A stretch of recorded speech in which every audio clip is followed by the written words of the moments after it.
પંચમહાલ જિલ્લામાં આવેલા હાલોલ, ઘોગંબા, જાંબુગોડા સહિતના તાલુકાઓમાં સવારથી જ વરસાદી માહોલ છવાયો હતો. આકાશમાં છવાઈ ગયેલા કાળા દિબાંગ વાદળ ઘેરાતા થોડી વારમાં વરસાદ તૂટી પડ્યો હતો.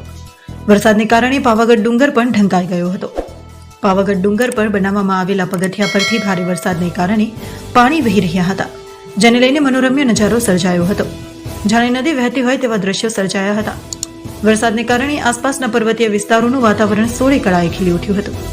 વરસાદી માહોલમાં ભક્તોએ માતાજીના દર્શન કરીને કુદરતી સૌંદર્યની મજા માણતા નજરે પડ્યા હતા. આ વિસ્તારમાં આવેલા નદી અને કોતરોમાં ભરપૂર પાણી આવતા બે કાંઠે વહેતા જોવા મળ્યા હતા.